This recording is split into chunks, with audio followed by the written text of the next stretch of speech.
দেবাজিৎ দা দেখি নিচে আরে ঢুকে যাচ্ছি যেখানে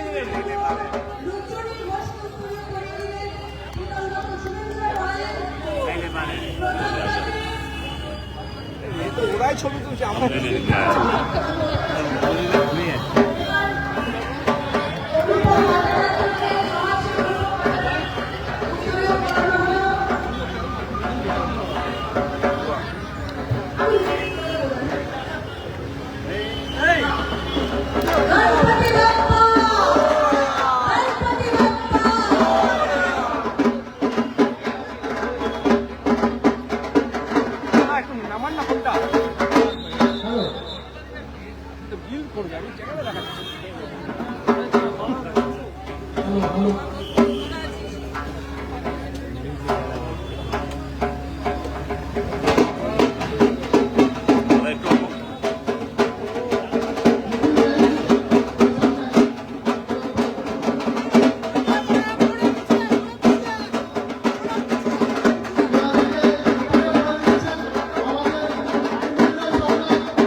সমবেত ভক্তমন্ডলী,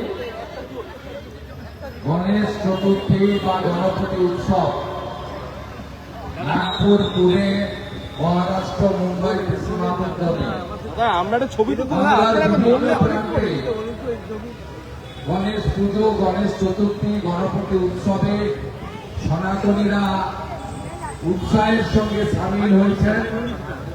আমি এই উপলক্ষে রাজ্যের সর্বস্তরে হিন্দু সনাতনী রাষ্ট্রবাদী জনগণকে শুভেচ্ছা জ্ঞাপন করছি।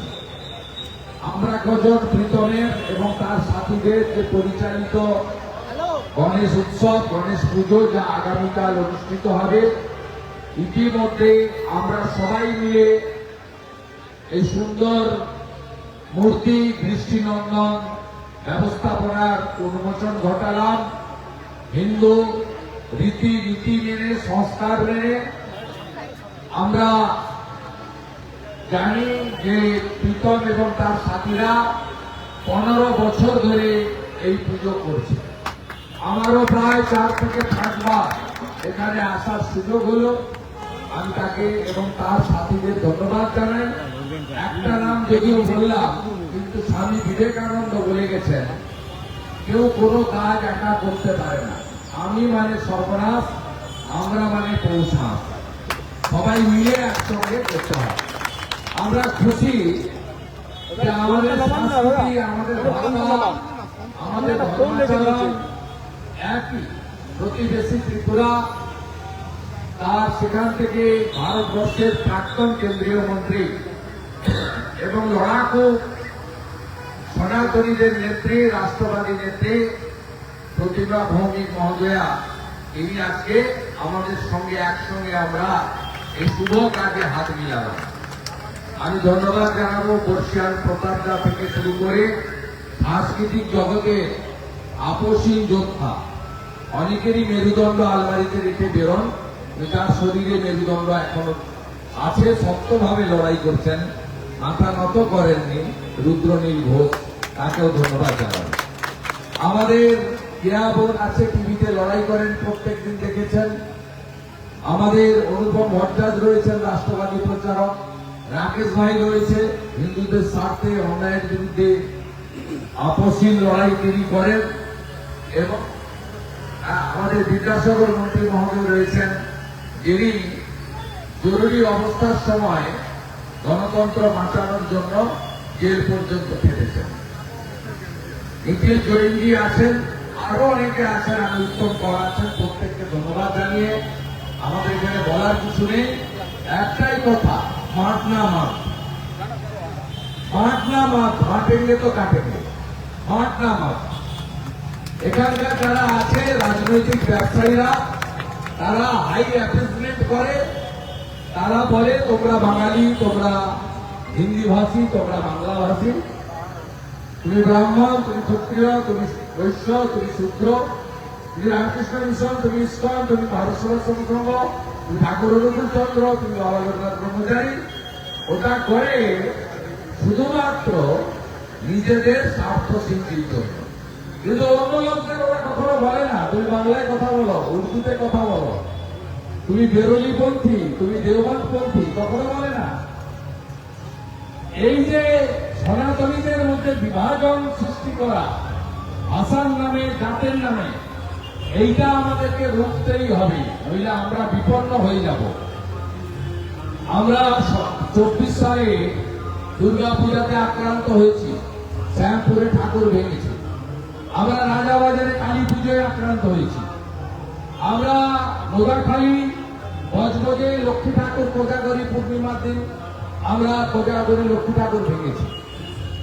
আমাদের জগদ্ধাত্রী ঠাকুর ভেঙেছে। আমাদের কার্তিক পুজোতে বেলডাঙ্গা কার্তিক পুজো বন্ধ কার্যত হয়ে গেছে, 50টা মন্দির ভেঙেছে।